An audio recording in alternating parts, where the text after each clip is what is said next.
ফরজ নামাজে রাকাত যদি ভুল হয় কি করবেন?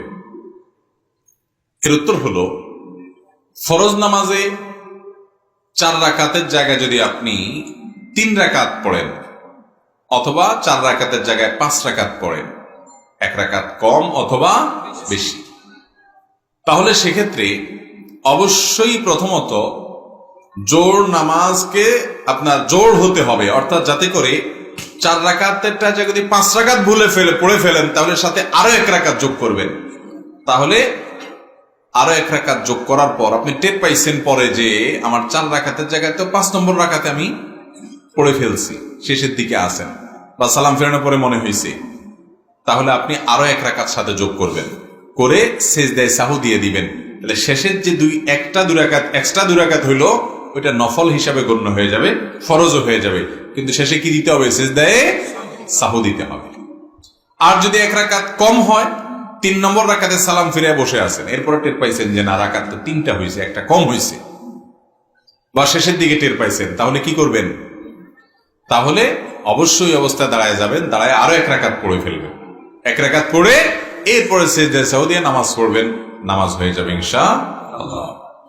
আর যদি 5 রাকাত পঞ্চম রাকাতের মাঝামাঝি পর্যায়ে বা দাঁড়ানো অবস্থায় মনে হয় 4 রাকাত থেকে উঠে দাঁড়ায় গেছেন, এখন মনে হয়েছে, তাহলে ওই অবস্থায় ফেরত আসবেন, এসে সেজদায়ে সাহু দিবেন বসে, এরপরে নামাজ হয়ে যাবে ইনশাআল্লাহ, এবং আপনার কোনো আর ওই নামাজ দোহরাইতে হবে না। পঞ্চম রাকাত পড়ে ফেলছেন, শেষে আছেন, তাহলে এবার আরেক রাকাত যোগ করবেন। আর পঞ্চম রাকাতের মাঝে আছেন, শুরুতে আছেন, তখন মনে হয়েছে, তাহলে ওখান থেকে ব্যাক করবেন, ব্যাক করে সেজদায়ে সাহু দিবেন, শেষে নামাজ হয়ে যাবে ইনশাআল্লাহ। বুঝতে পারছেন কথা? এটা জামাতের সাথে হোক আর একাকী হোক, সর্বাবস্থায় একই কথা প্রযোজ্য, যে রাকাত নিয়ে যদি ভুল হয় তাহলে সেক্ষেত্রে এভাবে করবেন। আর যদি সন্দেহের মধ্যে পড়ে যান রাকাত কি 4টা না 5টা, এটা কি আপনাদের মাঝে মধ্যে হয় না প্রায় সময় হয়? এই রোগের রোগীর সংখ্যা বেড়ে গেছে, এত দান্দা মাথা, ফেসবুক, ইউটিউব, টিকটক, লাইক, এটা সেটা, নামাজের মধ্যে আর মনোযোগ ধরে রাখা যায় না, শুধুমাত্র লাল নীল মাথায় আসে, তাই না ভাইরা আমার? এটা খুব খারাপ কথা যে নামাজের মধ্যে মনোযোগ আমার একেবারে নাই, খুব খারাপ কথা। যদি কখনো এরকম হয় যে 3 না 4 আমি ডিসিশন নিতে পারতেছি না, তাহলে দেখতে হবে মন বেশিরভাগ কোন দিকে টানে। বেশিরভাগ যদি 4-এর দিকে টানে তাহলে 4 ধরে ফেলতে হবে এবং শেষে সেজদায়ে সাহু দিয়ে নিবেন। আর যদি বেশিরভাগ 3 মনে হয় তাহলে 3 ধরে শেষে আরেক রাকাত করে সেজদায়ে সাহু দিয়ে নিবেন, 4 রাকাত নামাজ হলে।